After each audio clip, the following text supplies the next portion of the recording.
Et salut à tous et bienvenue dans le Comics Club et on se retrouve aujourd'hui pour une nouvelle vidéo bilan lecture.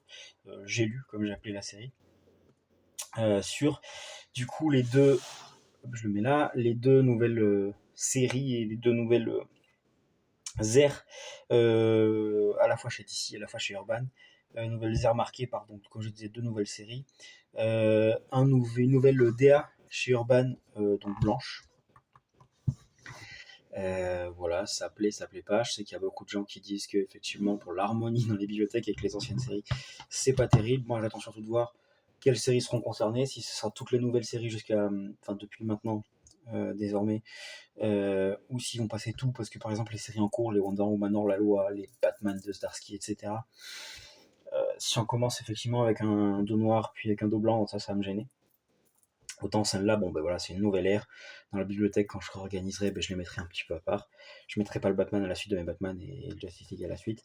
Euh, et puis voilà, moi ma bibliothèque est quand même assez disparate. J'ai des formats à 4,90 là qui sont au milieu de d'autres formats quand c'est la suite, etc. Bon, ça me dérange pas trop, mais je peux comprendre. Moi, ce qui me dérange un peu plus avec le blanc, c'est comme les 100% Marvel. Bon, maintenant j'y fais attention et j'ai la possibilité de faire en sorte que, mais dans mon ancien appartement, j'avais pas le choix, j'avais pas beaucoup de place et j'avais ma bibliothèque qui était dans mon salon, et avec la lumière, le soleil, etc., le blanc, ça jaunit. Et les anciens 100% Marvel, j'en ai 4 ou 5 qui ont jauni. Donc bon, maintenant, je peux faire attention à ça, je peux me permettre, vu que là encore, je vais encore déménager, mais j'ai une pièce exprès pour mettre mes comics, etc., donc je peux me permettre de pas ouvrir la fenêtre ou alors de faire attention, enfin pas la fenêtre, mais de pas ouvrir le volet quand il y a beaucoup de luminosité ou beaucoup de soleil, etc. Mais effectivement, quand on n'a pas le choix, bon, moi j'ai certains comics, effectivement, c'est dommage parce que c'est quand même quelque chose qui coûte cher et voilà. Moi, c'est la seule critique que j'ai. Globalement, moi je m'en fiche un peu, ça me dérange pas que ce soit blanc, je trouve ça plutôt sympa, c'est sobre, j'aime bien. Les couvertures blanches, même globalement, sur fond blanc, moi j'aime bien, surtout pour la Justice League, je trouve ça s'y prête bien. Euh, Peut-être plus que pour Batman, encore que là, la couverture avec le fond blanc, avec le contraste, je le trouve très très joli. C'est tout ce que j'ai à dire moi pour ce nouveau format, ça me change pas grand chose, je suis un peu plus embêté par la nouvelle grille tarifaire qui a pris 50 centimes depuis le 1er juillet que par le nouveau format blanc pour être tout à fait honnête. Rentrons dans le vif du sujet, les lectures. Donc on va commencer par Batman Ghosts of Gotham de Tom Taylor et Michael Khanin. C'est en fait la suite, enfin oui, c'est la suite, mais en France, du coup, on n'arrive pas à avoir plus de 5 tomes, que ce soit chez Panini ou chez Urban. C'est la suite donc de la série Detective Comics, donc on a les épisodes 1090 à 1096. Et bon, bah, pour rentrer dans le vif, j'ai beaucoup aimé, j'ai même adoré. Tom Taylor, bah, sur moi ça fonctionne bien, c'est un scénariste que j'aime bien, qui pour moi caractérise bien les personnages. Après sa série sur Nightwing, moi quand j'ai vu qu'il prenait la série Detective Comics là, je me suis dit bon bah je me jette dessus. Ah oui, dernière petite chose, genre je sais pas si ce sera systématique ou si c'est vraiment juste sur ceci, parce que j'ai pas pris le Superman Dark Prophecy non plus. Il n'y a pas d'édito. Alors autant sur le Batman, bon, il n'y a pas grand chose, ça repart un peu d'un point de départ, voilà. Mais un petit édito pour dire où ça en est, c'est pas mal, parce que sur Justice League Unlimited, ça manque. Le pitch, rapidement, Batman vieillit. Il sent que ses réflexes sont moins bons, et on lui propose de participer à un essai médical pour un produit qui rajeunirait les cellules du corps, etc. Et donc, les réflexes, le temps de guérison, etc., le métabolisme. Et donc, il y a déjà un premier questionnement là-dessus de la part de Bruce de dire bon, ben moi, on me propose ça parce que je suis riche, parce que j'en ai les moyens. Est-ce que c'est moral que moi j'en profite et pas d'autres, pas tout le monde, donc déjà premier questionnement.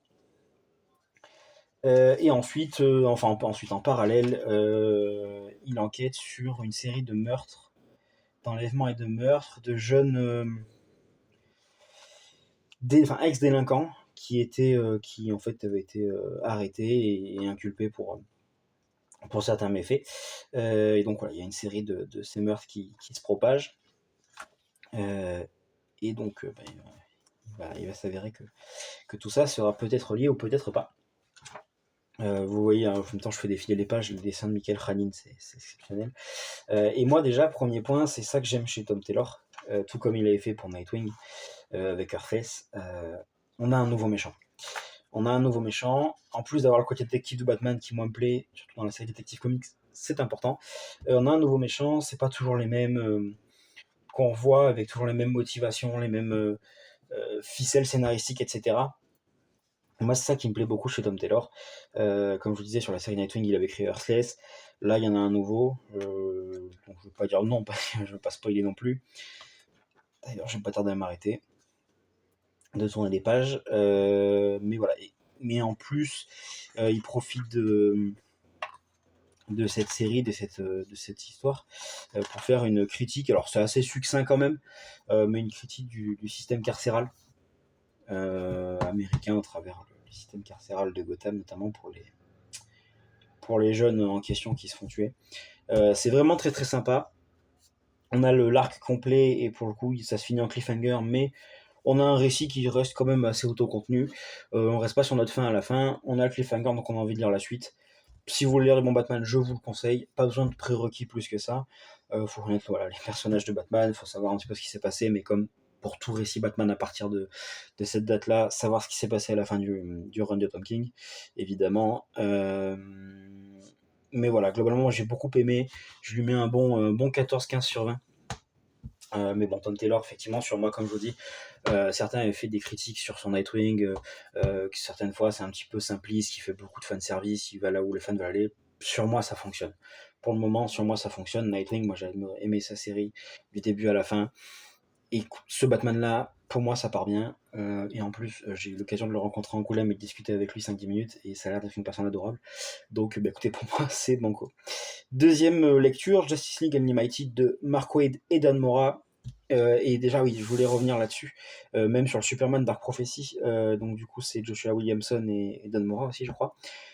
Là, pour moi, pour ces trois séries, alors qui sortent en même temps, qui sortent en même temps aux US aussi, du coup, il y a à peu près un an, c'est du All-Star. C'est-à-dire qu'on a du Tom Taylor, du Mark Waid, du Joshua Williamson, du Michael Khanin, du Dan Mora, que ce soit dans le scénariste ou dans le dessin, c'est excellent. Et c'est ça qui fait aussi qu'en ce moment, moi, je suis très hypé par DC, et je lis beaucoup de DC, c'est que ils mettent les moyens en fait pour que leur série fonctionne. Et ça, c'est génial. Donc du coup, Justice League Unlimited, pareil. Là, pour le coup, il n'y a pas d'édito pour dire où on en est, qu'est-ce qui s'est passé. Et vu qu'en fait, cette Justice League Unlimited, elle fait suite à Absolute Power. D'ailleurs, c'est simple, un DC All-In spécial. Ça fait suite à Absolute Power, et ça fait un petit peu préquel, enfin pas tout à fait préquel, mais introduction à l'univers Absolute, dont on a parlé dans une précédente vidéo. N'hésitez pas à aller la voir si vous ne l'avez pas vu et si vous souhaitez savoir de quoi il en retourne. Effectivement, un petit récit. Parce que tout le monde n'a pas forcément moyen de s'acheter les 3 tomes d'Absolute Power à 30 balles avec tout le tie-in qui sert pas à grand chose.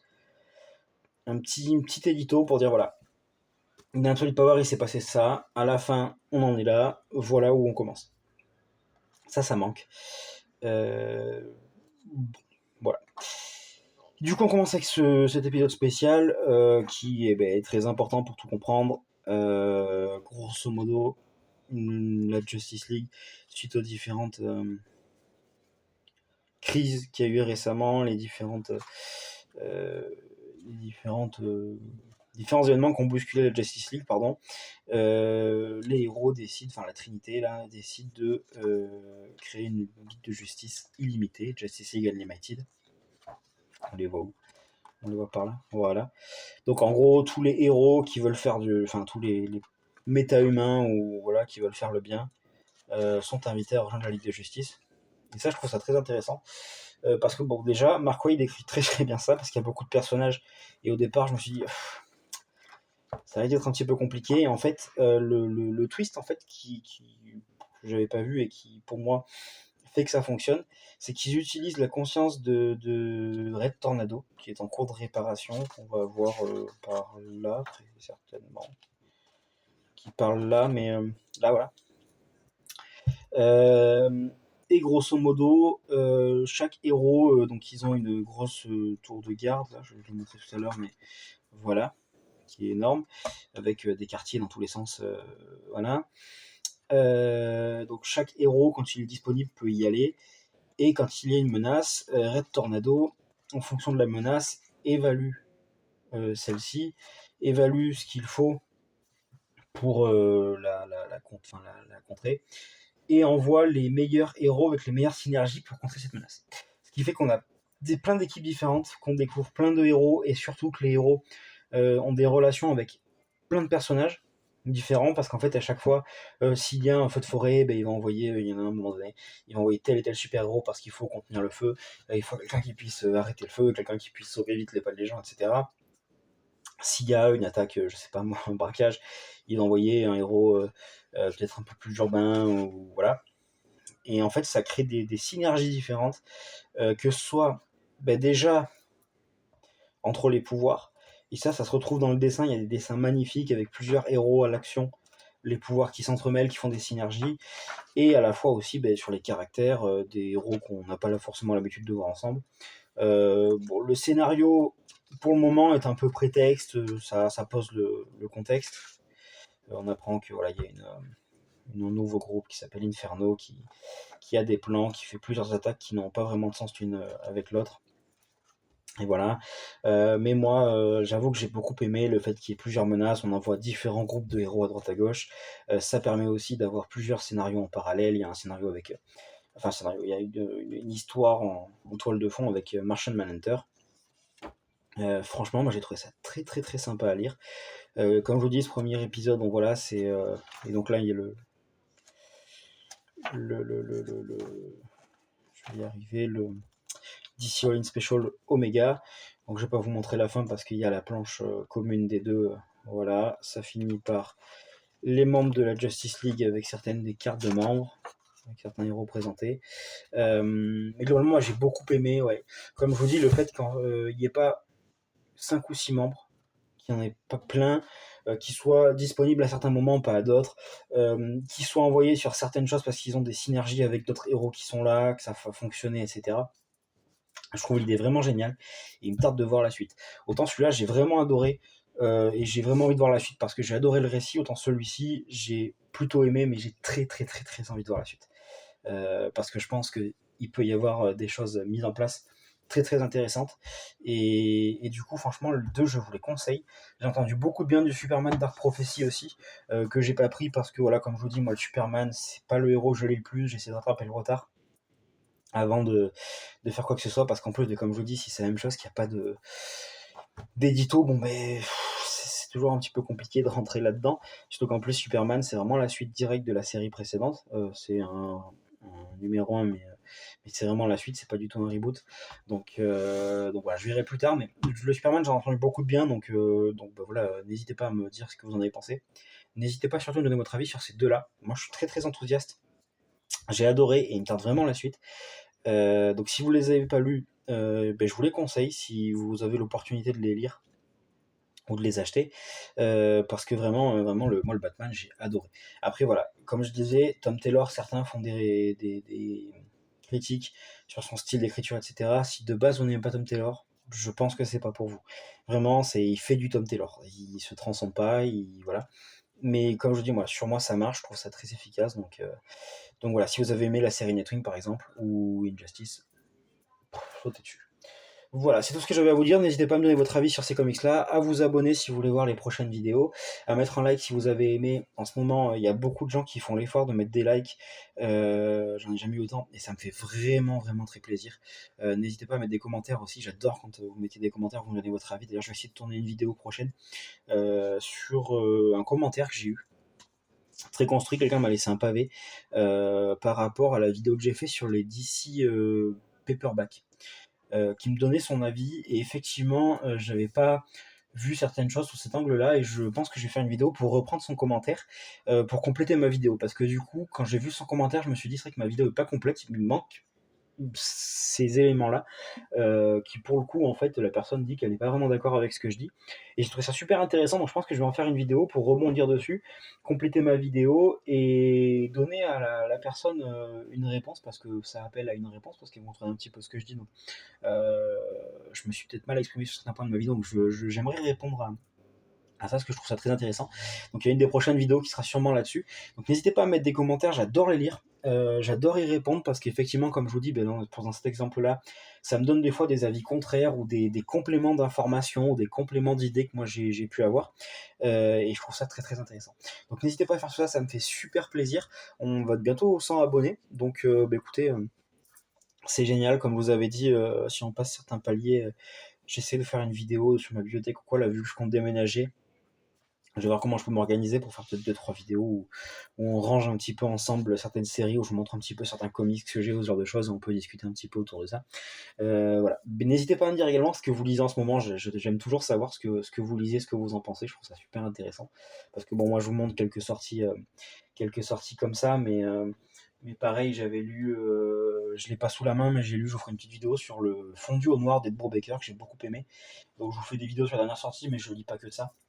Donc bah, n'hésitez pas, moi, surtout quand vous lisez des choses qui sont sorties avant et que j'ai pas forcément lu, je trouve toujours ça intéressant. Voilà, bah, je vous souhaite en tout cas de très bonnes lectures dans tout ce que vous lisez. Je vous dis à bientôt dans le Comics Club.